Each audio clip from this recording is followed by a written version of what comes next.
የከበረ ነው ማለት ነው ብለን ስንጠይቅ ቅዱሳን በህይወት ሳሉ ዓለምን ንቀው ዓለምን አሸንፈው ጤዛ ልሰው ድንጋይ ተንተርሰው ጸባ ጋነንትን ድምፅ አራዊትን ታግሰው በገዳም በዋሻ ስመ እግዚአብሔርን እየጠሩ ዓለምንና በዓለም ውስጥ ያለው ሁሉ ነገር ንቀው ሲኖሩ የነበሩ እንደሆነ መጽሐፍ ቅዱስ ይነግረናልና ስለዚህ ሞታቸው በእግዚአብሔር ፊት የውርደት ሞት ሳይሆን የክብር ሞት ያ ምን ማለት ነው? ከዚህ ዓለም ድካም ወደ ዘላለም ህይወት የሚገቡበት ነው። ከዛ ውስጥ አንደኛው በዚህ ዓለም ተጋድሎ የምናውቃቸው ጻድቁ አባታችን አቡነ ገብረ መንፈስ ቅዱስ ናቸው። ገብረ መንፈስ ቅዱስ ማለት የእግዚአብሔር ስራ ማለት ነው፣ ወይም ደግሞ የመንፈስ ቅዱስ ስራ ማለት ነው። ለብሰው ዞሩ፣ ዓለም አልተገባቸውምና በምድረ በዳ በተራራ በዋሻ በምድር በጉድጓድ ተቅበዘበዙ ብሎ ይናገራል። ስለዚህ ቅዱሳን ዓለም አልተገባቻቸውምና ዓለምንም በዓለም ውስጥ ያለው ሁሉ ንቀው ለእግዚአብሔር ራሳቸውን አሳልፎ ሰጥተው የሚወደኝ ቢኖር መጀመሪያ ምን ይበላል? መጽሐፍ ቅዱስ ራሱን ይካድ አይደለም? የሚወደኝ ቢኖር አስቀድሞ ምን ይበል? ራሱን ይካድ። ኦኬ መስቀሌንም ተሸክሞ በኋላዬ ይከተለኝ። ስለዚህ እግዚአብሔርን ራስን መካድ ማለት ኮምፕሊትሊ ራስን መተው ማለት አይደለም። የስጋ ፍላጎቶችን ሁሉ ለነፍስ ማስገዛት ከመከራ ስጋ ከመከራ ነፍስ ለማምለጥ በስጋ የሚፈትኑን ፈተናዎች ሁሉ በጾም በጸሎት በስግደት በተጋድሎ እየገደለ ራሳችንን እንከዳለን። በቃ ምን ኖሮ ለክርስቶስ ነው ማለት እኛ ምን ኖሮ ለራሳችን አይደል። ሞት ቢመጣ ሐዘን ቢመጣ መከራ ቢመጣ ስደት ቢመጣ ሰይፍ ቢመጣ እያንዳንዱ ነገር ቢመጣ ምን ነው የምናደርገው ማለት ነው? ወንድማችን ምን ነው ዲያቆን ሰላም ነው እያመመን ሳይነስስ ኮንፈርቲንስ ለዛ እኮ ነው ላይ የማልገቡለት እግዚአብሔር ሶሪ በጣም ምን ብታረግ ይሻላል ታዲያ? አይ ምንም ችግር የለውም አለው። ትንሽ ኮንፈርት ይነሳኛል ታውቃለህ። ላይ ብዙ ጊዜ አሁን ከሰሞኑ እየገባው ያሉንኩት ምናምን ለዛ ነውና እስቲ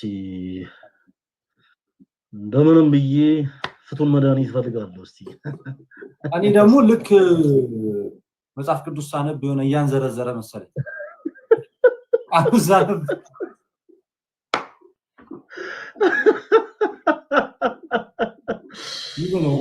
ተጫወትብኝ ችግር የለውም ተጫወትብኝ። ኧረ ፕሊስ ቀጥል።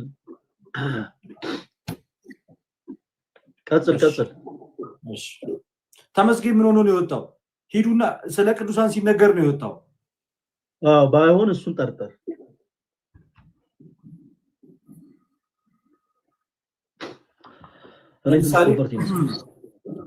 በዚህ በማቴዎስ ወንጌል ምዕራፍ 16 ከቁጥር 24 ላይ እግዚአብሔር ቃል ሲናገር እንደዚህ ይላል። በዚህ በማቴዎስ ወንጌል እንዲህ አለ። ከቁጥር 23 ጀምሮ እናንብበው። እርሱ ግን ዞር ብሎ ጴጥሮስ ወደ ኋላ ሂድ፣ አንተ ሰይጣን የሰውን እንጂ እግዚአብሔርን አታስብም እንቅፋት ሆነብኛልና አለው ይልና በዚያን ጊዜ ኢየሱስ ለደቀ መዛሙርቱ እንዲህ አለ፣ እኔም መከተል የሚወድ ቢኖር ራሱን ይካድ መስቀሉንም ተሸክሞ ይከተለኝ። ነፍሱን ሊያድን የሚወድ ሁሉ ያጠፋታል፣ ስለኔ ግን ነፍሱን የሚያጠፋ ሁሉ ያገኛታል ይላል።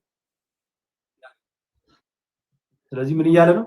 ነፍሱን ሊያድን የሚሞክር ያጠፋታል።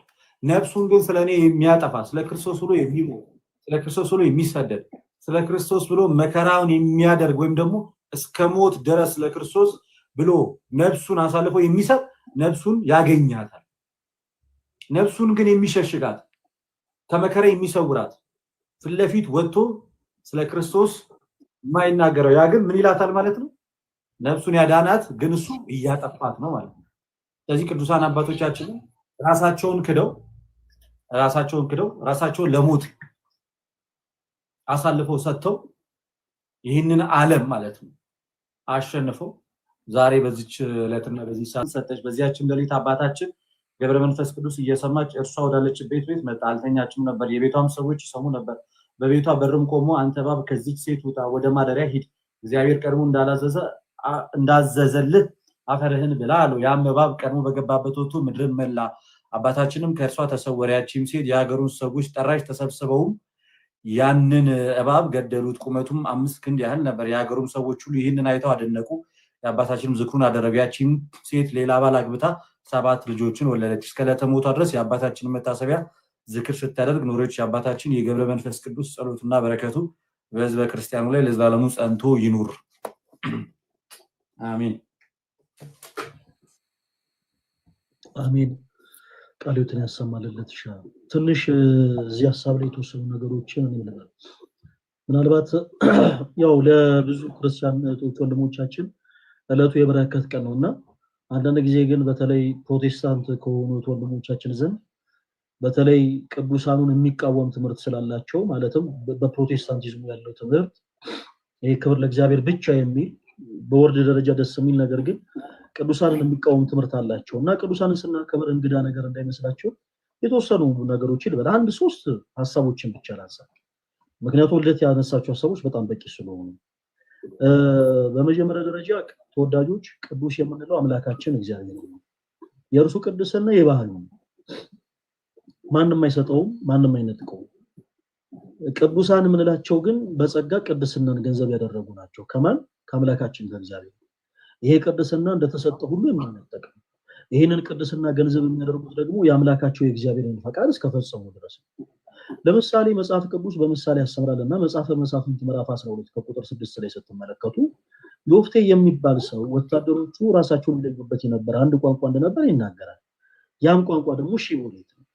እናም ታሪኩ በጣም ሰፊ ነው። ክርስቲያኖች ወንድሞች መጽሐፈ መሳፍንት ምዕራፍ 11 እና 12 ሁላችሁም ስትቀመጡ አንብቡት። ዮፍቴ እጅግ በጣም በእግዚአብሔር የሚታመን እጅግ በጣም ጠንካራ የሆነ ሰው ነው እና ይህ ሰው የገዛ ወገኖቹን የሚለይበት አንድ ቋንቋ ነበረው ይላል። እናም ያ ደግሞ ሺቦሌት ነው እና ከኤፍሬም ወገን የሆኑ ሰዎች ከዚህ ከዮፍቴ ወታደሮች ጋር በጣም በረጅም ጊዜ ጦርነት ግጭት ውስጥ ነበሩና እናም በመካከል ከተማቸውን በአጠቃላይ የዮፍቴ ወታደሮች ወረውባቸው ድልድዩን አልፈው ውሃ መጠጣት አቃታቸው። እናም በዚህ መሃል ክርስቲያኖች ወንድሞች ኤፍሬማዊ የሆኑ ሰዎች በአጠቃላይ ይወጡ እኛ ኤፍሬማዊ አይደለንም ከዮፍቴ ወገን ነን እያሉ ይናገሩ ነበር። የዮፍቴ ወታደሮች ራሳቸውን ወገናቸውን የሚለዩበት አንድ ቋንቋ ነበር። ያ ደግሞ ምንድነው? የሚለው ቃል ነው። ሺቦሌት የሚለው ቃል እና የዮፍቴ ወታደሮች እያንዳንዳቸው ኤፍሬማዊ የሆኑ ሰዎችን በአጠቃላይ እስቲ ከኛ ወገን ከሆናችሁ ሺቦሌት ብለዋላቸው። እነሱም ሺቦሌት እንላለን ብለው ተሳስተው ሺቦሌት አሉ። እናም በዛ ድልድይ ላይ ተቀልጠው ቀሩ። ክርስቲያኖች ወንድሞቻችን ቅድስት ቤተክርስቲያናችን የኔ መጽሐፍ ቅዱስ ክፍል በተረጓሚው ተስተሰመ ሺቦሌት ማለት የእግዚአብሔርን ሕግ መከተል ማለት ነው። ዞሮ ዞሮ ቅድስናን ገንዘብ የሚያደርጉት የእግዚአብሔርን መንገድ የተከተሉ ሰዎች ብቻ ናቸው። ቅድስና እንዲሁ ከመሬት ተነስቶ ልክ እንደ ምድራዊ የመንግስት ሹመት ሰዎች ገንዘብ የሚያደርጉት ሳይሆን በትጋት በመንፈሳዊ ጥንካሬ የሚገኝ ስጦታ ነው ቅድስና። ሺቦሌት በማለት ማለት ነው የእግዚአብሔርን ሕግ በመከተል የሚገኝ ቅድስና። ሰዎች ሺቦሌት በሉ እየተባሉ የቅድስናን ሕይወት ገንዘብ እንዲያደርጉ መጽሐፍ ቅዱስ እያስተማራቸው ከዛ መንገድ ግን ከራቁ ሺቦሌት ካሉ ተስፋ የሚያደርጉት መንግስተ ሰማያት አይወርሷል። ባጭሩ ቅዱስ የምንለው አስመሩበት አምላካችን እግዚአብሔር ነው። እሺ ቅዱሳን የምንላቸው ደግሞ በጸጋ የአምላካችን እግዚአብሔር ፈቃዱን የሚፈጽሙ በጸጋ ቅድስናን ገንዘብ ያደረጉ ሰዎች ቅዱሳን መላእክት ተጨማሩ እና ይህ ቅድስና እንደተሰጠው ሁሉ የሚነጠቅ ነው። ለምን? የባህሪ ስላለው እና ቅዱሳን ለምንድን ነው የምናከብረው? በመጀመሪያ እኛ ኦርቶዶክሳውያን ቅዱሳንን ለምናከብረው ለምንድን ነው? መጽሐፍ ቅዱስ እነዚህን ቅዱሳኖችስ እንድናከብር ያስተምረናል? አዎ በሚገባ። ቅዱስ ጳውሎስ በሮሜ መልእክቱ ምዕራፍ 13 ከቁጥር 7 ላይ ክብር ለሚገባው ሁሉ ነው የሚለው ተወዳጆች። ኢቭን ግዑዝም ሆኖ ክብር ያለው ነገር አለ ነው ማለት። ክብር ለሚገባው ሁሉ ክብርን ስጡ ነው ያለው። በሮሜ መልእክቱ ምዕራፍ 13 ከቁጥር 7 ላይ ክብር ለሚገባው ሁሉ ክብርን ስጡ። ክብር ለሚገባው ነገር ሁሉ እኛ ኦርቶዶክሳውያን ክብርን እንሰጣለን። ኦኬ። በተቀደሰው መቅደስ ለምሳሌ ልክ እንደ ቤታችን ጫማችን አድርገን አንገባ። ቦታው የተቀደሰውና ነውና ከእግሮቻችን ላይ ጫማችን አውልቀን ወደ መቅደሱ እንገባለን። ክብር ለሚገባው ነገር ሁሉ ክብርን እንሰጣለን። ምክንያቱም ያ ስፍራ የተቀደሰ ስፍራ ነው ብለን ስለምናምን በዛ ስፍራ የጌታችን የአምላካችን የኢየሱስ ክርስቶስ ቅዱስ ሥጋውና ክቡር ደሙ ይፈተታል ብለን ስለምናምን ያንን ቦታ እናከብረዋለን። ክብር ይገባዋል ብለን እናምናለን። ክብር እንሰጠዋለን። እና በቤተ ክርስቲያናችን ለነዚህ ቅዱሳን ክብርን ማን ሰጣቸው ስንል ራሱ የእምነታችን ጀማሪና ፈጻሚ ጌታችን መድኃኒታችን ኢየሱስ ክርስቶስ ነው። በዚህ በማቴዎስ ወንጌል ምዕራፍ 10 ከቁጥር 40 ላይ እንደዚህ ይላል። ክርስቲያኖች ወንድሞች ክፍሉን በደንብ ያዙትና እናንተ ማኑት። በማቴዎስ ወንጌል ምዕራፍ 10 ከቁጥር 40 ላይ ጌታችን መድኃኒታችን ኢየሱስ ክርስቶስ ራሱ በራሱ አንደበት ቅዱሳን ክብር እንደሚገባቸው ተናግሯል።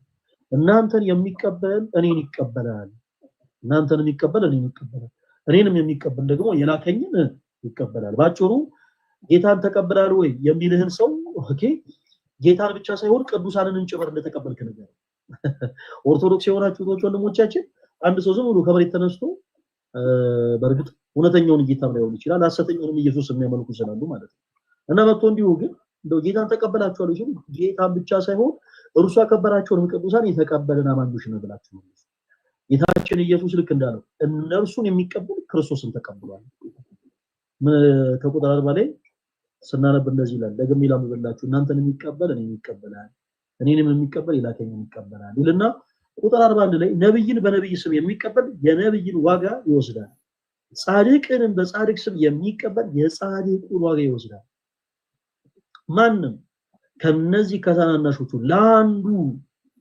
እንኳን ቀዝቃዛውን ብቻ በደቀ መዝሙር ስም የሚያጠጣ እውነት እላችኋለሁ ዋጋው አይጠፋበትም ማለት ጌታችን መድኃኒታችን ኢየሱስ ክርስቶስ እናም ተወዳጆች በቅዱሳኑ ስም ክርስቶስ ባከበራቸው በእነዚህ በደቀ መዛሙርቱ ስም በጌታ ደቀ መዛሙርቱ ስም ቀዝቃዛን ውሃ እንኳን ማጠጣት በራሱ ዋጋን ያሰጣል እንኳን ቅድስናቸውን ጽድቃቸውን ማመን ቀርቶ እናም ቅዱስ ቤተክርስቲያናችን ስለ ክርስቶስ ኢየሱስ ብለው መከራ የተቀበሉትን ሰማዕትነት የተቀበሉትን እያንዳንዳቸውን ቅዱሳን ክብረ ቅዱሳንን ትሰጣለች ሲጀመር ቅድስናን ገንዘብ የሚያገኙት ከአምላካቸው ከእግዚአብሔር ነው ቤተክርስቲያንም ደግሞ ኦፊሻል ታደርጋለች ብሏቸው ቅድስናውን አክሴፕት አድርጋ ቅዱሳን እንደሆኑ ዘወትር ትመሰክራለች ቅዱስ ኤፍሬም በውዳሴ ማርያም ወሬ እንዳለ ሰማዕታት በእውነት የዚችን ዓለም ጣም ናቁ ደማቸውም ስለ ክርስቶስ አፈሰሱ ስለ መንግስተ ሰማያት ብለው መራረሙትን ታገሱ አሁን እኛ ገብረ መንፈስ ቅዱስ አቡነ ተክለ ሃይማኖት ቅድስት አርሴማ ክርስቶስ ሰምራ ስንል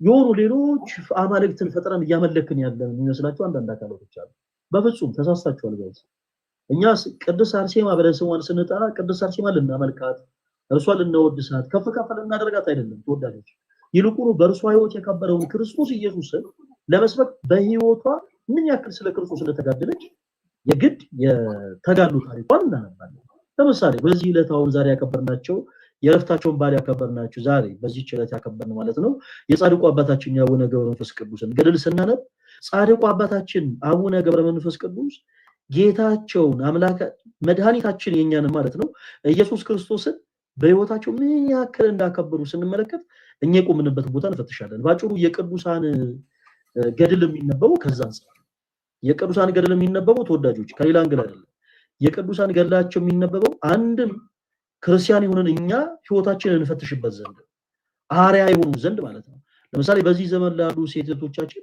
የቅድስት አርሴማ አይነት ቅዱሳን ምሳሌዎች ናቸው የቅድስት አርሴማን ገድል ሲያነቡ የሚጠቅማቸው እርሷን እየሰበኩ እርሷን እያመለኩ ሳይሆን በወጣትነቷ የጎልማሶችን ሽንገላ ነቃ በህይወቷ ምን ያክል ክርስቶስ እንዳከበረች ሴቶች ከዛ መማር ይችላሉ በተመሳሳይ እያንዳንዱ ክርስቲያን ደግሞ ከሌሎችም ቅዱሳን ዛሬም ካከበርና እንግዲህ ዕለቱ ከተከበረበት ከገብረ መንፈስ ቅዱስ ዓመታዊ ክብረ አንፃር ማለት ነው ከጻድቁ አባታችን ከአቡነ ገብረ መንፈስ ቅዱስ ገድል ከሳቸውም ደግሞ ተጋድሎ እልፍ የሆኑ ክርስቲያኖች መንፈስ ህይወታቸውን ከሳቸው አንግል እያነጻጸሩ ትጋትን ይማራሉ ነው ባጭሩ ትጋትን ይማራሉ ለምሳሌ የቅዱስ ዳዊትን ታሪክ ስናነብ ምን የሚጠቅመን ከዚህ በፊት አንስቼላችኋለሁ ቅዱስ ዳዊት በቤተ መንግስት ተመላለሰ እናም ደግሞ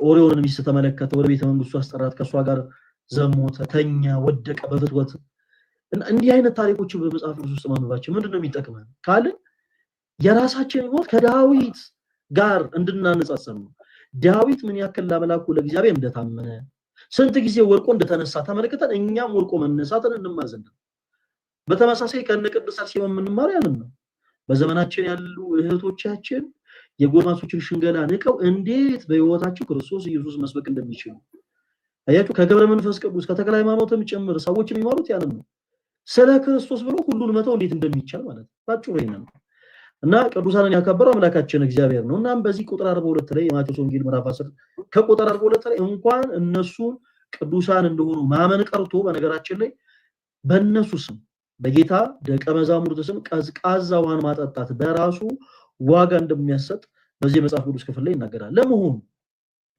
ለመሆኑ በእነሱ ስም ቀዝቃዛ ውሃን ማጠጣት ምንድነው የሚያሰጠው ዋጋ ይሄን ብቻ ላንሳላችሁ ነው ይበቃናል።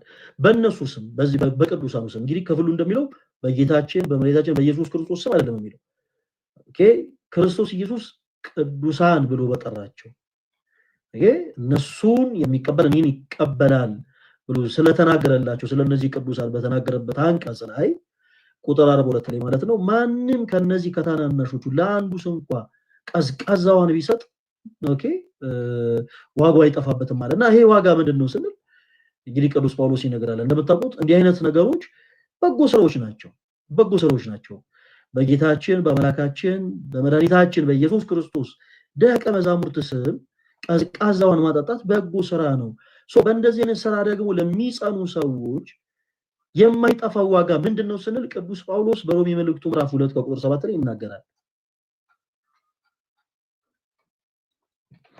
በጣም ቅዱስ ጳውሎስ በሮሜ መልእክቱ ምዕራፍ 2 ቁጥር 7 ላይ ይናገራል ለነዚህ ኦኬ በደቀ መዛሙርቱ ስም ቀዝቃዛው ለሚያጠጡ ሁሉ የተሰጠው የማይጠፋው ዋጋ ምንድነው ስንል ቅዱስ ጳውሎስ በሮሜ መልእክቱ ምዕራፍ 2 ቁጥር 7 ላይ እንደዚህ ይለናል በበጎ ሥራ በመጽናት ምስጋናን ክብርን የማይጠፋ ሕይወትን ለሚፈልጉ እርሱ ጌታችን መድኃኒታችን ኢየሱስ ክርስቶስ የዘላለም ሕይወትን ይሰጣቸዋል ምንን ይሰጣቸዋል አልኳችሁ የዘላለም ሕይወትን በዚህ አጋጣሚ ፕሮቴስታንት ሆናችሁ እህት ወንድሞቻችን እንዲህ ስንናገር በጣም ልታስተውሉ ይገባል ተወዳጆች ቅድስት ቤተክርስቲያናችን ከክርስቶስ ጋር እኩል ደምራ የምታመልከው አንድም ቅዱስ የለም ቅድስት ቤተክርስቲያናችን የምታመልከው በሶስትነት በአንድነት የሚመሰገነው አብ ወልድ መንፈስ ቅዱስን ብቻ ነው አምላካችን እግዚአብሔርን ብቻ ልዩ የሆነ ሶስት አብ ወልድ መንፈስ ቅዱስ በአካል ሶስት በመለኮት አንድ የሆነውን ጌታ አምላካችን እግዚአብሔርን ብቻ ነው ቅዱስ ቤተክርስቲያናችን የምታመልከው በዚህ በአምላካችን በእግዚአብሔር ላይ ደርበን የምናመልከው አንድም ቅዱስ የለም አንድም ቅዱስ ደርባችሁ አመልኩኝም ያለ አንድም ቅዱስ የለም በቤተክርስቲያናችን ሲጀመር የቤተክርስቲያናችን ራስ አንድ ብቻ ነው እርሱም ክርስቶስ ነው በፊልጶስ ቂሳሪያ ደቀ መዛሙርቱን ሰብስበው ጌታችን መድኃኒታችን ኢየሱስ ክርስቶስ አንድ ጥያቄን ጠየቃቸው መነ ይብለኒ ሰብ ለወለጉ አለመየው ሰዎች እኔን ማን ይሉኛል ብሎ ጠየቃቸው የዚህን ጊዜ ሐዋርያት ሰዎች ሲሉ የሰሙትን በአጠቃላይ ለክርስቶስ ነገሩት አንዳንዶች ኤልያስን አንዳንዶች ዮሐንስን ይሉሃል አሉት አንዳንዶች ደግሞ ከነቢያት አንዱን ይሉሃል አሉት ጌታችን መድኃኒታችን ኢየሱስ ክርስቶስ ደግሞ እናንተስ ደግሞ እኔን ማን ትሉኛላችሁ አላቸው በዚህን ጊዜ ሊቀ ሐዋርያት ቅዱስ ጴጥሮስ ከተቀመጠበት ብድግ ብሎ አንተ ውእቱ ክርስቶስ ወልደ እግዚአብሔር ያባል አንተ ክርስቶስ የሕያው የእግዚአብሔር ልጅ ነህ አለው እናም ጴጥሮስ ይህንን ምላሽ ሲመልስ ጌታችን ኢየሱስ ዝም አላለም ተወዳጆች ጌታችን ኢየሱስ ክርስቶስ ዝም አላለም ጴጥሮስ ንዑድነ ክቡርነ እስመ ዘይከሰተለ ከዘሰጋ ወደም አላ አወይ ዘበሰማያት ይህንን ቃል ያናገር ይህንን ቃል የገለጸልህ ስጋዬ ደማዬ መመር አይደለም በሰማይ ያለ አባት እንጂ ስለዚህ ጴጥሮስ ኦኬ አንተ አለት ነህ አለው በዚህ ቻለትነት ላይ ቤተክርስቲያን ትታነጻለች ወአና ቀጸ ሲወልኒ ይይልዋ የገሃነም ደጆቻችሁ ባትማር ይህች ቅድስት ቤተ ክብር ምስጋና ለአምላካችን ዛሬ እነ ጴጥሮስ እነ ጳውሎስ እነ ማቴዎስ እነ ማርቆስ እነ ሉቃስ እነ ዮሐንስ ሌሎችም ጌታን በንጽህና በቅድስና ያገለገሉ ቅዱሳን በአጠቃላይ ቢመጡ የሚሳለሟት ቤተክርስቲያን ያለችን ተወዳጆች የሚሳለሟት ቤተክርስቲያን እግዚአብሔር የተመሰገነ ይሁን እና ይህች ቤተክርስቲያናችን ደግሞ ራሷ አንድ ብቻ ነው እንዳትታለሉ ፕሮቴስታንት የሆናችሁት ወንድሞቻችን ኦርቶዶክሳውያን ብዙ አምላኮችን ያመልካሉ እንዳትታለሉ በእነዚህ አይነት ጉዳይ ገብረ መንፈስ ቅዱስን አቡነ ተክለ ሃይማኖትን እና አቡነ ዘራብሩክን እና አባ መቃርስና እና በመቃሪዎስን እና አቡነ ዜና ማርቆስን እነ ክርስቶስ ሰምራን እነ ቅድስት አርሴማን እነ ቅዱስ ወለተ ጴጥሮስን ያመልካሉ ያለ የሚናገርን ሰው ፕሊስ እንዳታምኑ በቤተክርስቲያናችን የምናመልከው አንድ አምላካችን እግዚአብሔርን ብቻ ነው ዛሬ ቅዱስ ገብረ መንፈስ ቅዱስ ኦኬ የእረፍት በዓላቸውን አክብረናል አዎ የእረፍት በዓላቸውን አክብረናል ነገር ግን በዛሬው ዕለት ቅዳሴው ሲቀደስ የተቆረሰው ስጋ የፈሰሰው ደም በመቅደሳችን የጻድቁ አባታችን ያዌ ገብረ መንፈስ ቅዱስ አይደለም ተወዳጆች በቤተክርስቲያናችን ኦኬ ቤተክርስቲያናችን እንደምታውቁት የሰርግ ቦታ ነች እና በዚህ ደግሞ ልዩ በሆነው የሰርግ ቦታ ደግሞ የሚቆረሰው ስጋ የሚፈሰው ደም የአምላካችን የመድኃኒታችን የኢየሱስ ክርስቶስ ብቻ ነው አለቅ መታሰቢያ ነው ግን መታሰቢያ ነው። ኦኬ የቅዱሳኑ ስም መታሰቢያ ነው። ከየት መጣ ነው? በዚህ በትንቢተ ኢሳይያስ ምዕራፍ 56 ከቁጥር 5 ላይ እንደዚህ ይላል። አምላካችን እግዚአብሔር ለቅዱሳኑ በገባው ቃል ኪዳን መሰረት ማለት ነው በቤቴና በቅጥሬ ውስጥ በደንብ አዳምጡ። በቤቴና በቅጥሬ ውስጥ ከወንዶችና ከሴቶች ልጆች ይልቅ የሚበልጥ መታሰቢያ ስምን እሰጣችኋለሁ። የማይጠፋ የዘላለም የሰማችሁ ነው። የማይጠፋ ጊዜያዊ አይደለም የሚለው የማይጠፋ የዘላለም ስም እሰጣችኋለሁ ይላል። ይሄንን እንግዲህ ቃል ኪዳን የገባው አምላካችን እግዚአብሔር ነው። ይህንን ቃል ኪዳን ደግሞ የገባላቸው እናንተን የሚቀበሉ እኔንም ይቀበላሉ ብሎ ለጠራቸው ለቅዱሳኑ ሁሉ ፈቃዱን ለፈጸሙት ልክ ቅድም እንዳነሳነው ተወዳጆች ቅዱስ ኤፍሬም በውዳሴ ማርያሙ ሰማዕታት በእውነት የዚህችን ዓለም ጣዕም ናቁ፣ ደማቸውን ስለ ክርስቶስ አፈሰሱ፣ ስለ መንግስተ ሰማያት ብሎ መራራ ሞትን ታገሱ ብሎ የተናገረላቸው እነዛ ቅዱሳን ሁሉ እሺ አምላካችን እግዚአብሔር ምን ብሎ ቃል ገባላቸው? በቤቴና በቅጥሬ ውስጥ ከወንዶችና ከሴቶች ልጆች ይልቅ የማይጠፋ የዘላለም መታሰቢያ ስምን እሰጣችኋለሁ አለ። ስለዚህ አዎ በቤተክርስቲያናችን የክርስቶስ ሙሽራ ነች። ነገር ግን ለምሳሌ ሲጠራ መታሰቢያ ስለሆነ የጻድቁ አቡነ ገብረ መንፈስ ቅዱስ ቤተክርስቲያን ሊባል ይችላል። የእመቤታችን የቅድስት ድንግል ማርያም ቤተክርስቲያን፣ የቅዱስ ሚካኤል ቤተክርስቲያን፣ የቅዱስ ገብርኤል ቤተክርስቲያን፣ የቅዱስ አርሴማ ቤተክርስቲያን ሊባል ይችላል። በእያንዳንዱ ቤተክርስቲያን ግን የሚቆረሰው ስጋ፣ የሚፈሰው ደም፣ የሚቀደሰውን ቅዳሴ በደንብ አዳምጡ ተመሳሳይ ነው።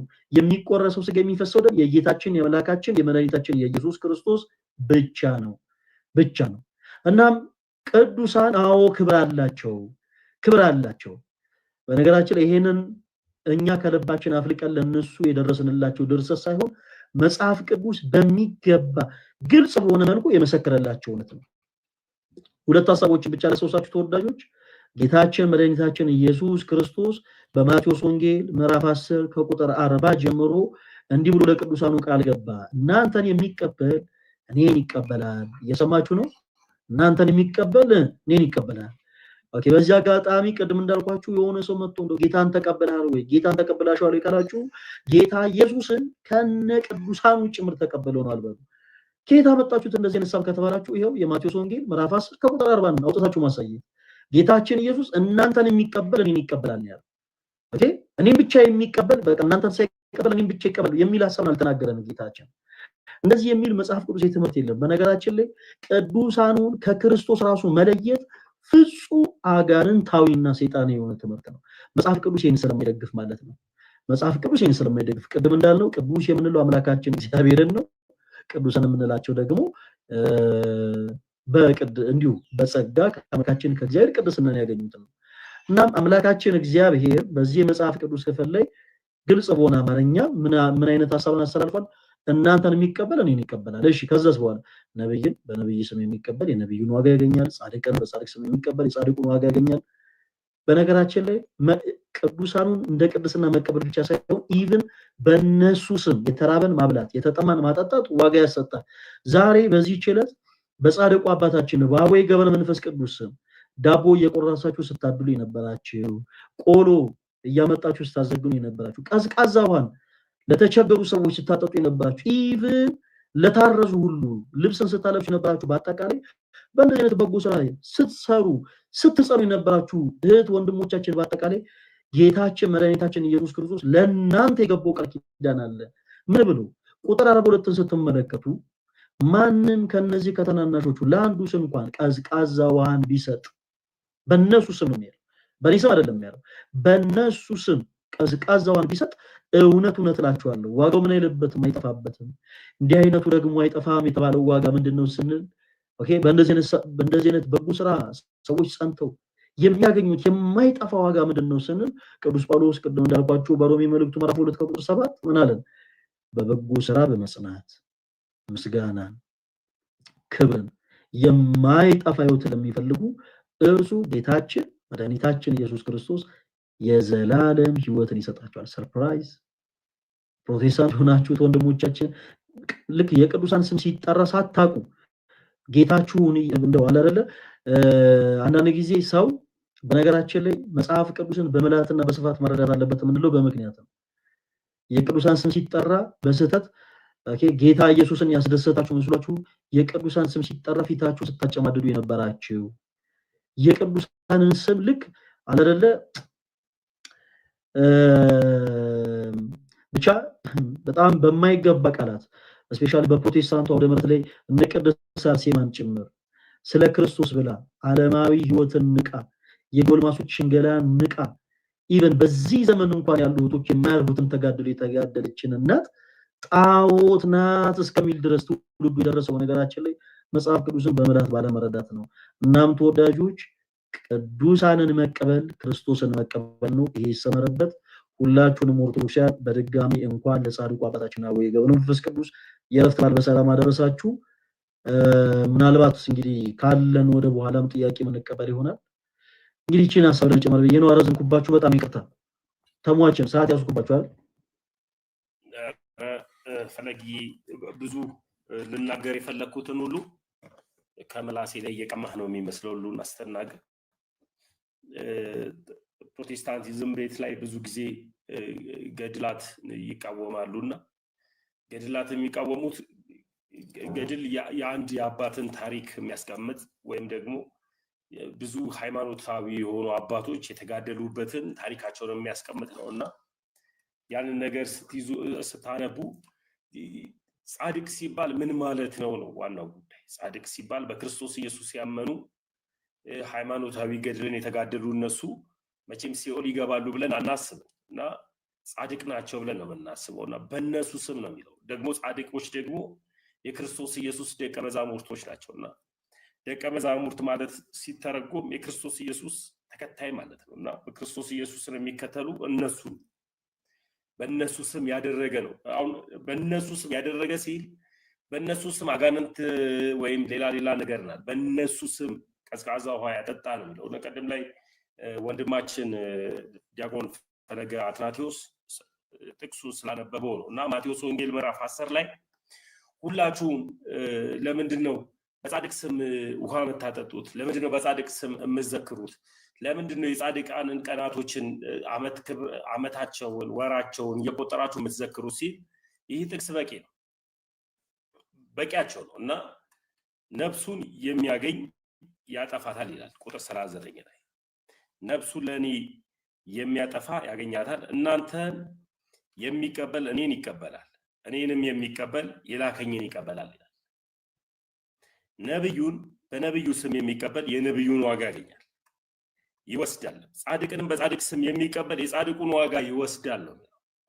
አባታችን ገብረ መንፈስ ቅዱስ ጻድቅ ናቸው፣ ትልቅ አባት ናቸው። እሳቸውን የሚቀበል የእሳቸውን ዋጋ ያገኛል። በቃ ብዙ ሌላ አባታችን ናቸው፣ ጻድቃን ናቸው፣ ጻድቅ ናቸው። ብዙ ሃይማኖታዊ ገድልን ተጋድለዋል፣ ብዙ ነገርን አድርገዋል። እሳቸውን የሚቀበል የእሳቸውን ዋጋ ያገኛል።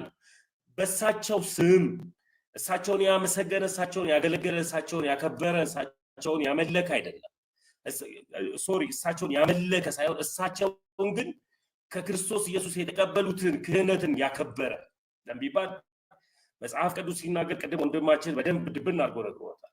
ክብርን ለሚገባው ክብርን ስጥ ይላል። ክብር የሚገባቸዋል እግዚአብሔር ዘንድ ክብር የተሰጣቸው እነዛን የተቀበሉ እግዚአብሔር ክብር ለሚገባው ክብርን ስጥ ስለሚል ክብር መስጠት አለብን።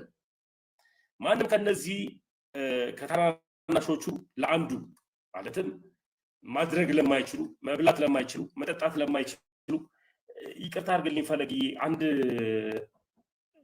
ስብከት ሰምቼ ነበረ እዚህ ጋር እንትን ስትል ማነው ነብይ ሄኖክ ይሁን በጋሻው ይሁን አንድ ነገር ሲናገር ሰምቻለሁ። ለድሃ የማናበላው ትክክል። በጋሻውም ይሄ አርቲስቱ ማነው ሸዋፈራው ደሳለኝም ማነው ፓስተር አሁን ሐዋርያ ነው ምናምን የሚሉት ዳዊት ሞላል ኢቢኤስ ላይ ሲናገሩ ሰምቻለሁ። ሁለቱ በተለይ እኛ ለመጽደቅ አይደለም የምናበላው፣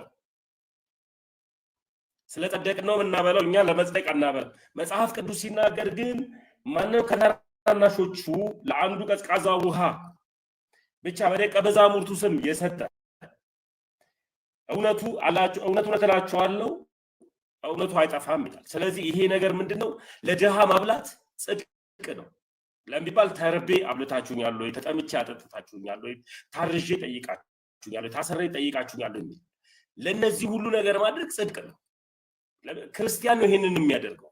በክርስቶስ ኢየሱስ ያመነ በጻድቃኖች ስሞች ያደርጋልና ፕሮቴስታንት ቤት አንዳንድ ነገሮች ሲናገሩ ሰማለሁ። እኛ ማና በላው፣ እኛ ማና ጠጣው፣ እኛ እንደዚህ ማናደርገው ለመጽደቅ አይደለም ይላሉና ለመጽደቅ እናደርጋለን ለሚባል ክርስቶስ ኢየሱስ ታመሜ ጠይቃችሁኛል ወይ፣ ተርቤ አብልታችሁኛል ወይ ስለሚል ክርስቶስ አንተ መተህነ ብለውታል ደቀ መዛሙርቶቹና እሱን መተህነ አልመጣ ምናምን ሳይሆን ክርስቶስ ኢየሱስን የማናየውን ክርስቶስ ኢየሱስ የምናየው በምናያቸው ድሃ ሰዎች ነውና በምናያቸው በእነዚህ ምስኪን ሰዎች ነውና ማብላቱም ተገቢ ነው።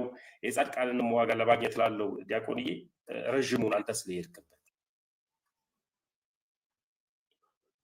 ታሙ የቃሉት ያሰማልን እግዚአብሔር ያክብርልኝ። ከቅዱሳን ገድል ጋር በነገራችን ላይ ገድልን አንቀበልም ምናምን የሚል አንዳንድ የፕሮቴስታንቲዝም አመለካከት አለ። እርግጥ ነው ያው የምናውቀው ነገር ነው፣ ግን የሚደንቅ ነገር አይደለም። በመሰረቱ እንደ አይነት ሐሳብ ከፕሮቴስታንት ወንድሞቻችን የሚጠበቅ ነው። ምክንያቱም ስለ ክርስቶስ ተጋድሎን የማያውቅ ትውልድ ገድልን አልቀበልም ቢል የሚደንቅ አይደለም። በመሰረቱ በነገራችን ላይ ገድልን እያወቀ ገድልን አልቀበልም የሚል ኦርቶዶክስ ቢኖር ግን ይደንቀናል። ምን ማለት ነው? ለምሳሌ ቅዱሳን ስለ ክርስቶስ ኢየሱስ አይጋደልም ብሎ ራሱ ሰው በአይምሮ ማመን ይሄ ጤናማ አይደለም። ተወዳጆች ጤናማ የሆነ አመለካከት አይደለም። አሁን እያወራን ያለነው በአዋልድ መጽሐፍቶቻችን ላይ የህትመት ስህተት ስላለባቸው፣ የታሪክ ስህተት ስላለባቸው አንዳንድ መጽሐፍቶች ዝም ብለን ከቶቶቻቸውን እያወራን አይደለም። እንደ አስተምህሮ ግን በቤተክርስቲያናችን ያሉ ቅዱሳን በአጠቃላይ ገድላቸው እያንዳንዳቸው ተጽፏል። በሶስት አይነት መንገድ ቅዱስ ቤተክርስቲያናችን ውስጥ ያሉ ቅዱሳን ገድላቸው ይጻፋል። በምን አይነት መልኩ ሌላ ጊዜ እንመለከተዋለን። በእርግጥ በጣም በነገራችን ላይ አንገብጋቢ ጉዳይ አይደለም። ብዙ ጊዜ የሚሰሙን ፕሮቴስታንት ወንድሞቻችን ስለሆኑ እንዲህ አይነት ክሪቲካል የሆኑ ሐሳቦች በነገራችን ላይ ብዙ ልናወራባቸው አይገባም እና ባጭሩ ምን ልል የፈለኩት ተጋድሎን የማያውቅ ሰው ገድልን አንቀበልም ቢል የሚደንቅ አይደለም። ፕሮቴስታንቲዝም እንደምታውቁት ተጋድሎ የሚታወቅበት ህይወት አይደለም። አግኝተሃል ነው፣ አብሰሃል፣ ዘግነሃል፣ አካውንትን መሬት ላይ ጣለው፣ ሞላልህ፣ ተተረፈረፈልህ፣ በቃ ይሄ ይሄ ምንድነው እድልህን ዘረጋ ነው፣ መስመርህ ተቃና ነው እና እነሱም ደግሞ ቁጭ ብሎ አሜን አሜን ብቻ ማለት ነው እንጂ ስለ ክርስቶስ በነገራችን ላይ ተጋድሎ የሚባል ነገር የለም በፕሮቴስታንቲዝም። በነገራችን ላይ በጣም እኔ አንዳንድ ጊዜ የምስቅበትን ነገር ልንገራችሁ። እንዲህ ስል ፕሮቴስታንት ወንድሞቼን ጠርቻቸው አይደለም፣ እንደው ጌታ ፊት እውነት እንደው በጌታ ፊት ቆሜ የምነግራችሁ ነገር ስለ እውነት ከልቤ ለማንም ሰው ጥላቻ ኖሮኝ አይደለም ይሄን የሚለው። በተለያዩ አደባባዮች ላይ ኢየሱስ ጌታ ነው ይሉና ትንሽ ከሰዎች ጋር ይላፉና ስለ ክርስቶስ ተገፋን ብለው ቪዲዮ የሚለቁ ሰዎች አሉ። በጣም ያስቃል። ተወዳጆች ኢየሱስ ክርስቶስ ጌታ ነው የሚለው ነገር የተጀመረው በነገራችን ላይ በዘመነ ሰማዕታት ነው በቤተክርስቲያናችን። ያኔ ኢየሱስ ክርስቶስ ጌታ ነው ማለት ወደ አናብስት መንጋጋ ያስጠላል። ያኔ ኢየሱስ ክርስቶስ ጌታ ነው ማለት ወደ እሳት ላንቃ ያስወረውራል። ብራዘር ያኔ ኢየሱስ ክርስቶስን ጌታ ነው ማለት እንደ ሕፃነ ቂርቆስና እንደ እናቱ ኢየሩጣ በፈለዋ ውስጥ ያስከትታል። ተጋድሎ ማለት ይሄ ነው። አሁን ምንድነው መሰላችሁ የሆነ ሰዎች የሚያረጉትን ነገር ለማጣጣል እየሞከርን አይደለም። በመሰረቱ ስለ ክርስቶስ ወንጌል እንደዛ አይሰበክም። ባጭሩ ስለ ክርስቶስ ኢየሱስ ወንጌል እንደዛ አይሰበክም። ሐዋርያት በዓለም ሁሉ ዞረው ወንጌልን ሰብከዋል በፍቅር ያውን በፍቅር እናም 3000 የሚያክሉ ነፍሳትን በአንድ ቀን ስብከት ሁሉ ለማጥወቅ ችለዋል። ጸጋ መንፈስ ቅዱስ ከነሱ ጋር ስለነበረ። ከዛ ውጪ ግን ድምጽ እየቀየሩ ኢየሱስ ምናምን ሰው ማብሸቅ ስብከቱ ማያቅ። ከዛ ደግሞ ከዚህ ላይ ደግሞ ደረብይልና ደግሞ ሰዎችን የሚረብሽን ድምጽ ካወጣችሁ በኋላ ሌላውን ተውት እንዴ። ለምን ምን አለ መሰላችሁ እግዚአብሔር ይቀበለናል የሚለው ነገር እንዳለ ሆኖ ተውትና እሱ ማለት ለምን በሰው ጆሮ ሲቀለዳ ነው ባጭሩ። ለምሳሌ ሰው ከሥራ ቦታው ካለቃው ጋር ተከራክሮ ትዳር ያለው ሰው ከትዳር አጋሩ ጋር ተጨቃጭቆ እጅግ በጣም ሰላማቱ ከቤቱ የሚወጣ ሰው አለ። ሰላማቱ የወጣውን ሰው ከእንደገና ሰላም ሊሰጠው የምትችለው በተቀየረ ድምጽ አይደለም።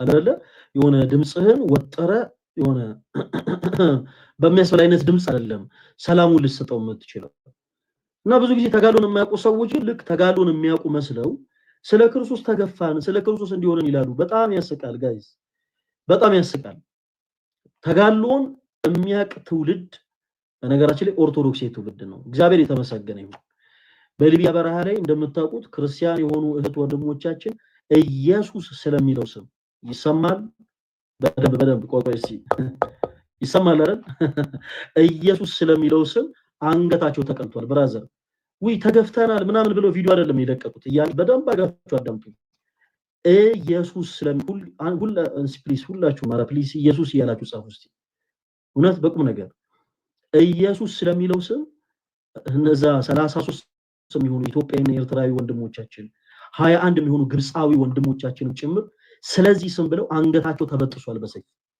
ስለሌላ ስለማንም አይደለም ስለዚህ ስም ብለው አንገታቸው ተበጥሷል ታጋድሎ ማለት ይሄ ነው እነዚህ ሰዎች በአጠቃላይ አንገታቸውን ለሰይፍ የሰጡት ለምን እንደሆነ ታውቃላችሁ ምክንያቱም እነርሱ የቅዱሳን ልጆች ናቸው ገባ የጻድቁ አዌ ገብረ መንፈስ ቅዱስ ልጆች ናቸው የጻድቁ አባታችን የአቡነ ተክለ ሃይማኖት ልጆች ናቸው ምንም ስለ ክርስቶስ ማመን መቀበል ለነሱ አዲስ ነገር አይደለም ያደጉት ራሱ በዚህ ክርስቶስ በመሰረታት ቤተክርስቲያን ውስጥ ነው ለነሱ አዲስ ነገር አይደለም እነዚህ ሰዎች በአጠቃላይ የነ ቅዱስ ጊዮርጊስ የነ ቅዱስ አርሴማ የነ አባ መቃርስ የነ ክርስቶስ ሰምራ ልጆች ናቸው ለነሱ ተጋድሎ አዲስ ነገር አይደለም እኔ ቃል መገብ እሺ የቪዲዮ ማስረጃ እንኳን እሺ ፕሊስ አሳዩ የቪዲዮ እንኳን ማስረጃ በክፍለ ዘመናት ውስጥ ለዚህ ስም ብሎ በነገራችን አንገቱ ለሰይፍ የሰጠ ፕሮቴስታንት አንድም የለም ለምን ምክንያቱም ፕሮቴስታንቲዝም ባይሰልፍ ተጋድሎ ነው ያቅ ስለዚህ ገድልን አልቀበለም የሚደንቅ ነገር አይደለም ሌላ በጣም የሚገርመኝ ነገር ልክ እንደዚህ አይነት ቅዱሳን ሲወሱ የቅዱሳን ስም ሲጠራ ሙታን የሚሉ ሰዎች አሉ እኔ ጋይስ አረ ፕሊስ ባካችሁ እንዴ በቁም የሞተን እኛ ያያለን ቅዱሳን ሙታን አትወር ቅዱሳን ህያዋን ናቸው መጽሐፍ ቅዱስን ገለጥ አድርጋችሁ አንብቡ ቅዱሳን ከሞት በኋላ ሙታን ናቸው የሚል መጽሐፍ ቅዱስ ትምህርት የለም ህያዋን ናቸው ኦኬ ያና ህያዋን የሆኑ ቅዱሳን ሙታን አትበሉ ኤኒዌይስ ገድልና አንቀበልም የሚሉ ፕሮቴስታንቲዝሞች አሉ ትክክል ነው ነገር ግን ለኛ አዲስ አይደለም ይሄ ከነሱ ይጠበቃል ምክንያቱም ተጋድሎን የማያውቅ ትውልድ በአጠቃላይ እኔ ይሄን ገድል አለቀብ ገድል የሚባል ነገር የለም ቢል የሚያስቅ ነገር አይደለም ብዙ አይደንቅም ልላችሁ ፈልጌ ነው ትልቁ ገድል መጽሐፍ ቅዱስ ውስጥ ነው ያለው ኦኬ የሐዋርያት ሥራ በግዕዝ ውስጥ ተረጎሞ ራሱ ዞሮ ገድለ ሐዋርያት ማለት ነው የሐዋርያት ሥራ መጽሐፍን ሲገልጡት በዛ ውስጥ ያለው እነ ጳውሎስ ስለ ክርስቶስ ኢየሱስ ብለው ኦኬ በሰይፍ መሰየፋቸው እነ ጴጥሮስ ስለ ክርስቶስ ኢየሱስ ስለሚለው ስም ተዘግዝቀው መሰቀላቸው እነ ቶማስ ቆዳቸው መገፈፉ ሐዋርያት በአጠቃላይ ስለ ክርስቶስ መሰደዳቸው የተቀበሉትን ማን በአጠቃላይ ይናገራል ተጋድሎ ማለት ያ ነው ስለዚህ ስለ ክርስቶስ ተጋድሎ የማያቀን ትውልድ ስለ ገድል እመን ማለት አይጠበቅብንም በመጀመሪያ ቅዱሳንን ይቀበል ገና በጣም ሰፊ ልዩነት ያ ነው ክርስቶስ እነርሱን የሚቀበል እኔን ይቀበላል ብሎ ያጸደቃቸውን ቅዱሳንን ይቀበል በመጀመሪያ ከዛ በኋላ ተጋድሎን ይጀምራል በሊቢያ በረሃ ላይ እነዛ 21 ግብጻውያንና 33 ኢትዮጵያና ኤርትራ የሆኑ ወጣት ወንድሞቻችን ከዓለማ ህይወት ተነስተው ሳይሳሱ አንገታቸውን ለሰይፍ የሰጡት ለአዌ ገብረ መንፈስ ቅዱስ ለሚለው ስም አይደለም ብራዘር በደንብ አዳምጠኝ ተክለ ሃይማኖት ለሚለው ስም አይደለም ቅድስ አርሴማ ለሚለው ስም ኢቭን ድንግል ማርያም ለሚለው ስም አይደለም ኢየሱስ ለሚለው ስም ለዚህ ስም ብለው ቅዱስ ኤፍሬም በውዳሴ ማርያም እንዳለው ሰማዕታት በእውነት የዚህችን ዓለም ጣምናቁ ደማቸውን ስለ ክርስቶስ አፈሰሱ ስለ መንግስተ ሰማያት ብለው መራራ ሞትን ታገሱ ብሎ እንደተናገረላቸው እነዚህም ቅዱሳን ያባቶቻቸውን ፈለግ ተከተለው ይሲ ገብረ መንፈስ ቅዱስ የሚሉት የሱን ፈለግ ሊከተሉ ነው ጊዮርጊስ ብለው ስሙን የሚጠሩት የርሱን ፈለግ ሊከተሉ ነው ቅዱስ አርሴማ የሚሉት የርሱን ፈለግ ሊከተሉ ነው በህይወታቸው ያከበሩትን ክርስቶስን ተከትለው እነርሱ በህይወታቸው ክርስቶስን አክብረውታል አንገታቸውን ለሰይፍ ሰጥተው ደማቸውን አፍስሰው አንገታቸውን ቆርጠው ማለት ነው እንጂ በመንገድ ስንሄድ ኢየሱስ ስላልን ሰው ገፈተረ ብለው ቪዲዮ አልሰሩም እነዛ ሰዎች ለምን መሰላችሁ ተጋድሎን ያውቃሉ ባጭሩ ወይ እናንተናኮ ኢየሱስ ምናምን ስንል ዝም በል ምናምን አሉ ብለው አላላገጡ እና ፕሊስ አትቀልሉ እናንተ ሰዎች አትቀልሉ ኤኒዌይስ ሁላችሁንም እንወዳችኋለን እንወዳችኋለን። ደርሶ ባል ዲያቆን እርሶ ላይ ደርሶ ቦታል ምንድን ተገፍተዋል ኢየሱስ ጌታ ነው ሲሉ እኔ እግዚአብሔር የተመሰገነ ይሁን። እንደው ከቅዱሳኑ በረከት ብንሳተፍ ለኛም ደስ ይለናል። ግን ምን አለ መሰለህ ተሙዬ ኢየሱስ የሚለው ስም እጅግ በጣም ባለድል የሆነ ስም ነው። በነገራችን ላይ ሞትን በሞቱ ያሸነፈ ጌታ ኢየሱስ ክርስቶስ ነው። አለቀ። ሞትን ኢቭን በሞቱ ያሸነፈ ጌታ፣ ዓለምን በጦር አይደለም በፍቅሩ ያሸነፈ ጌታ ኢየሱስ ክርስቶስ ነውና ይህንን ስም ይዞ ሰው እንጃ ብዙ የሚጨነቅ ብዙ የሚቸገር አይመስለኝም። ነገር ግን እግዚአብሔር የተመሰገነ ይሁን። ምናልባት የኢትዮጵያ ኦርቶዶክስ ቲቪ ላይ የሆነ ሰዓት ኢንተርቪው ሰደረክ ተናግሬዋለሁ።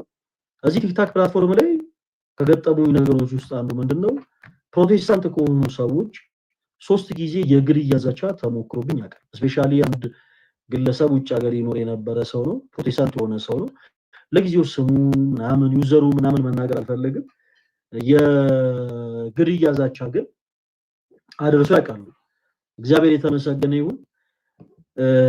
ምንድነው መሰላችሁ እውነተኛውን ጌታ ኢየሱስ ክርስቶስን ይዛችሁ ስትሄዱ ምንም ነገር አያስፈራችሁ። ጌታ በሚያውቀው እውነቴን ነው የምላችሁ። ማለት ስለ ክርስቶስ መሞት ነውር አይደለም፣ ክብር ነው። ስለ ክርስቶስ መታሰር ለምሳሌ እኔ ፈለጋተናጆች ነገ ከነገ ወዲያ ኢየሱስ ክርስቶስ ስለሚለው ስም ሰዎች ቢያስሩኝና ብታሰር ለኔ ክብር ነው። በነገራችን ላይ ሰው ሰርቆ አይታሰር። ሰው ደፍሮ ሰው ገሎ ዘርፎ ሰርቆ አይታሰር እንጂ ስለ ክርስቶስ መታሰር እጅግ በጣም ትልቅ በረከት ነው። እና ተሙዬ እኔ እግዚአብሔር የተመሰገነ ይሁን እስካሁን እንደው ትንሽ ጾምና ጸሎት ስለቀነስኩ ነው መሰለኝ ብዙ ፈተኖች አልመጡም። እንግዲህ ለሁላችን ክርስቲያኖች ወንድሞች ግን ያው ይሄ ትልቅ በረከት ነው። ክርስቲያኖች ወንድሞች እናንተ በስራ ቦታችሁ ተገላችሁ ሊሆን ይችላል። በተለይ የፋሲካ ጾምን የምታስቀድሱ እህቶቻችን በስራ ገበታችሁ ነጠላ ለብሳችሁ ቤተክርስቲያን ሄዳችሁ አስቀድሳችሁ ስለተመለሳችሁ ብቻ በብዙዎች ዘንድ ተነቃችሁ ተቃላችሁ ሊሆን ይችላል። ኦርቶዶክሳዊ የሆንከው ወንድሜ እግዚአብሔርን የምትፈራ ሰው ስለሆንክ ኦኬ ኢየሱስ የሚለውን ስም የምትፈራ ሰው ስለሆንክ በብዙ እህቶች ዘንድ እንደ ፋራ ተቆጥራ ሊሆን ይችላል። እግዚአብሔርን የምትፈራ ሰው ስለሆንክ በሴት ህይወት ላይ አትጫወትም። እግዚአብሔርን የምትፈራ ሰው ስለሆንክ በእህቶች ላይፍ ላይ አትጫወትም። ኦኬ ቁም ነገረኛ ነህ። ያልፈለካትን ሴት በአጠቃላይ ናፍቀሽኛል ወድሻለሁ እያልክ እንደው ባልጋ ከሷ ጋር በፍቶት አትወርቅም። እግዚአብሔርን የምትፈራ ሰው ስለሆንክ ግን በብዙ ሴቶች ዘንድ ግን ተነቀ ሊሆን ይችላል። በተመሳሳይ ያንቺ ልክ እንደዛው እግዚአብሔርን የምትፈሪ ሴት ስለሆንሽ አታላይ ስለሆንሽ በቃላት ጋጋታ ብቻ ሰውንም አላለ እንደው ማታታይ አይነት ሰው ስለሆንሽ በብዙ ወንዶች ዘንድ አንቺም ተነቀሽ ሊሆን ይችላል። ይሄ በራሱ ትልቅ በረከት ነው። በነገራችን ላይ ክርስቶስ እጅግ በጣም የሚደንቀኝ ምን እንደው ተቃለተሙ እያንዳንዷን ጥቃቅን የሆነችው ነገር በአጠቃላይ እያንዳንዷ ነገር ሳይቀር እየቆጠረ ለበረከት የሚያደርግ አምላክ ነው። ሰበብ እየፈለገ የሚምር ጌታ ነው ኢየሱስ ክርስቶስ። እና በዚህ አጋጣሚ በእያንዳንዱ በስራ ገበታችሁ፣ በትምህርት ቦታችሁ፣ በትዳራችሁ፣ በጉርብትናችሁ፣ በእያንዳንዱ ህይወታችሁ ስለዚህ ስም የተገፋችሁት ወንድሞቻችን፣ ስለዚህ ስም የተናቃችሁት ወንድሞቻችን፣ ስለዚህ ስም ተበላችሁ ፋራ የተበላችሁ እህት ወንድሞቻችን እግዚአብሔር አምላክ በእውነት ተጋሎ ሰማዕታት አድርጎ ይቀበልላችሁ። ልፋታችሁን እንደ ሰማዕታቱ አድርጎ ይቀበልላችሁ። ከኃጢአት በስተቀር የልባችሁ መሻት ይፈጽምላችሁ። ወዳችኋለሁ። ወንድማችን ሰሙ ይላል እና ተወጣ በጣም በጣም ቃልዮት ያሰማልን። በቁም ነገሩ ስለመጣ ቃልዮት ያሰማልን። ድንቅ የሆነ ትምህርት ነው ያስተላለፉት። ደግሞ የሚያበረታ የሚያጸና ቃል ነው የሰጡት። ግን ከዚህ በፊት አንድ ሰው እርሶ ገስት ላይ ገብቶ ስለ ጸጉሮት አስተያየት ሰጥቶት ነበር። የሱን አስተያየት ሰምተው ጸጉሮትን የተቆረጡት? አዎ በእርግጥ ጸጉር ማለት ያው ጸጉሬ የራሴ ነው የፐብሊክ አይደለም። ግን ቢሆንም አይ እሱ ላይ ጥሩ ብለዋል፣ ጥሩ አስተምረዋል። ቃልዮት ያሰማልን ብያለሁ። የፐብሊክ ባይሆን ኖሮ እንደዚህ አርገው አይቆረጡም ነበርና አልገባኝም። አይ እኔም እኮ የዛን ተሳሳትኩኝ ከዛን ጊዜ ተሳሳትኩኝ ብዬ ነበረ። አይ ጸጉሬ ፐብሊክ አይደለም የኔ ብቻ ነው ምናምን ብዬ ነበረ። የተረዱት ነገር ግን ፈለገ አትናቴዎስ የሁሉም ነው። ፈለገ አትናቴዎስ የሆነ የኔ ነው ማለት የሚችል አንድም ግለሰብ የለም። በነገራችን ላይ በዚህ ሰዓት ፈለገ አትናቴዎስ የሁሉም ነው። ስለዚህ ዋይናት ጸጉሬን መቆረጥ ስላለብኝ ብዬ ስለሆነ ተቆረጥኩ እንጂ ምንም አይነት ሌላ ተባልክን የተቆረጥከው አይ ስለሆነ የሆነ ሰው መሰል ዝም ብዬ ሳይ የሆነ ሰው መሰል ማንም መሰል አይ እንዴ እኔ ማላቀው ፈለገን ይሆንክብኝ ድሮ ራሱ እንደዚህ አልነበርክም። ተመስገን ምን አይነት መንፈስ አይ ኦልሞስት አኬ መስላል ኮመንት ላይ አራቂ ከፊት ለፊት እንደዚህ ጠቆር ያለ ነገር የለውም። አኬ ከፊት ለፊት እንደዚህ ጠቆር ያለ እኮ ጸጉር የለውም። ምን ሆነ ነው ሐረታ ሙያየ በደም ብዙ እህቶች ግን ቅራኔ ተሰምቷቸዋል። ወንድሞች ደስ ብሏቸዋል። ብዙ እህቶች ግን ቅር ብሏቸዋል። በምኑ ነው ቅር ያኛው ያምር ነበር ነው ደግሞ በጾታ ደግሞ ከፋፍለ ደግሞ ልታጨፋጭፈን ነው። በል እኔ የወንድሞችን የእህቶችም ነኝ የወንድሞች ብቻ የእህቶች ብቻ የሚባል አይደለም። እውነት ፈለገ አትናቴዎስ የሁሉም ነው። እዚህ ውስጥ ያሉ የሁሉም እናቶች ልጅ ነው ፈለገ አትናቴዎስ። እዚህ ውስጥ ያሉ የሁሉም አባቶች ልጅ ነው። እዚህ ውስጥ ያሉ የሁሉም ወጣት ወንድም እህቶች ወንድም ነው ፈለገ አትናቴዎስ። አይደለም ነኛ ብዙ ንግግሩ ብቻ ነው እሱ የሚመስለው። ሰባካት ፈለገ አትናቴዎስ የሁላችንም ነው እያላችሁ ጻፉለት። ፈለገ አትናቴዎስ የሁላችንም ንግግሩ ብቻ ነው አልፈለገን ይመስላችሁ? እስኪ እዚህ ጋር አስተያየት ፈልጋለሁ።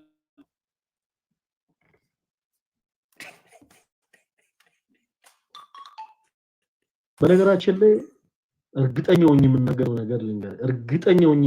ነገር ክሊንከት እኔ ላይ ነው የሚያምረው። ተመስገን ያው እግዚአብሔር ምስክር አንተና ልደት ክሊንከት ለመቆረጥ እስቲ ድፈሩ። እኔ እቀጣለሁ። አንተና ልደት ተቆረጣችሁ ቀን እንዴ ስፔሻሊ ያንተ ጭንቅላት በነገራችን ላይ ቶስት ነው የሚመስለው።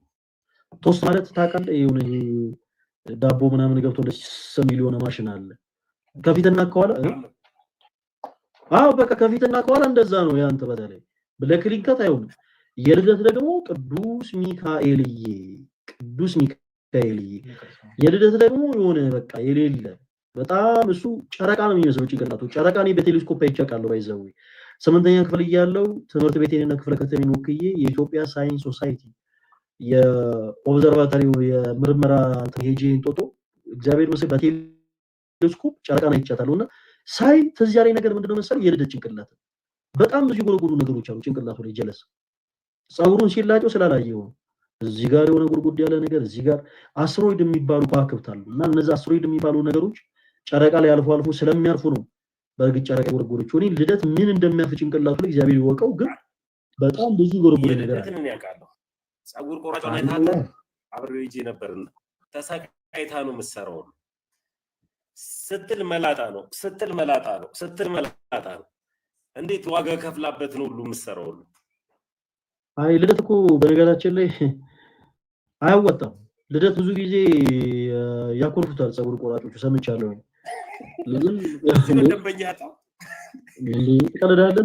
ልደት በነገራችን ላይ በአንድ ቁርጥ የሆነ ሰው ሂሳብ ካልከፈለ አይሆንም። ምክንያቱም ጸጉር ቆራጩ ራሱ ቢያንስ 800 ሜትር ይዞራል እሱን ለመቁረጥ። ይሄ እጅግ በጣም ያስቸግራል። ትንሽ ስራውን ትንሽ ከባድ ያደርገዋል ለሰውየውም ጭምር። ይሄኛው ግን እኔ ክሊንከት መቆረጥ የምችለው አይመስለኝም። እናንተ አይ እኔ እንኳን አቅም አለኝ እኮ እኔ ቢያንስ እኮ የሁላችሁም እኮ ታናሽ ነኝ እኮ ማለት እድሜም ምንም ታናሽ ስለሆንኩኝ ገና ነኝ። እኔ ጸገምባሪ ምን የሚያስታውቃሉ ብዙ ሰው ይመሰክርልኛል። በምንድን ነው ታናሽ ሆንኩ ወንድማችን ተማር? በእድሜ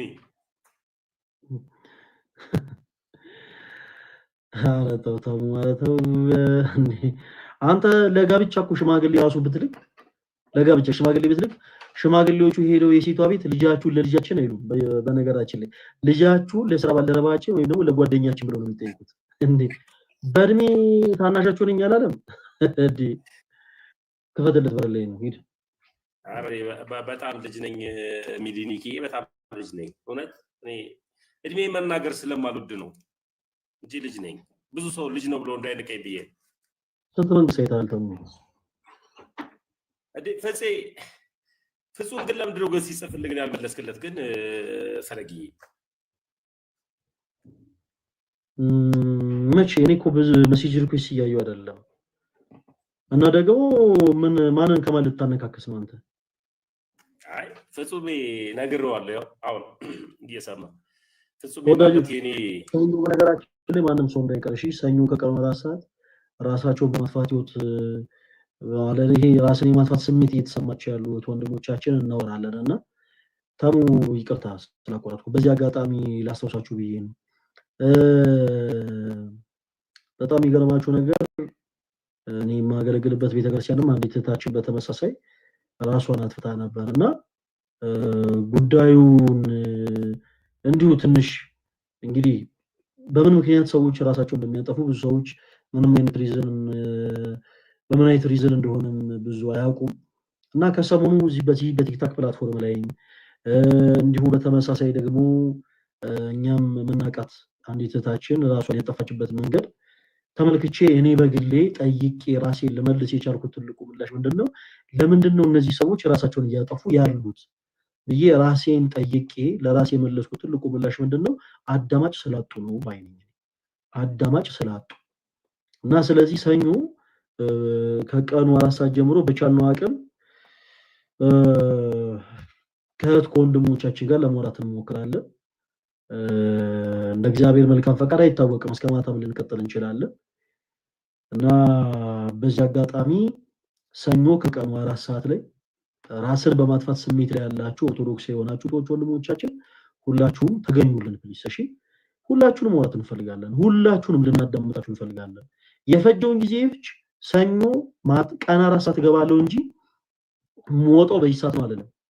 በቃ የፈለገውን ያክል ሰዎች እዚህ ላይቭ ላይ የሚሰበሰበውን ሰው አይደለም ማተር አድርገን የምንቀመጠው በነገራችን ላይ ጉዳይ ያለው ሰው ካለ ለምን 4 ሰው ብቻውን አይሆንም? እግዚአብሔርን ቁጭ እያዳምጣለሁ እና ሰኞ ከቀኑ 4 ሰዓት ጀምሮ ማንም ሰው እንዳይቀር በዚህ አጋጣሚ የግድ ኦርቶዶክስ ነው አይተበከባችሁ ፕሮቴስታንትም ጭምር ሆናችሁ በጣም በብዙ ነገር የደከማችሁ የሆነ ተስፋ ወደ መቅረጥ መንገድ እየሄዳችሁ ያላችሁ እህት ወንድሞቻችን ፕሊዝ በቃ እንዳትቀሩብን ኑ እናወራለን። እሺ እናወራለን። ሰኞ ከቀኑ 4 ሰዓት እንጀምራለን እስከ ምሽቱ ድረስ ነው የምንቀጥለው። እስከ ማታ ድረስ እንቀጥላለን። እግዚአብሔር አምላክ ያበርታል እና ሁላችሁም እንዳትቀሩ እና የለቀቁትን ቪዲዮ ለብዙዎች መፍትሄ ሊሆን ስለሚችል ሁላችሁም በደንብ ሪፖስት እና ሼር አድርጉት። እሺ እንወዳችኋለን። ቀጥል ተሞች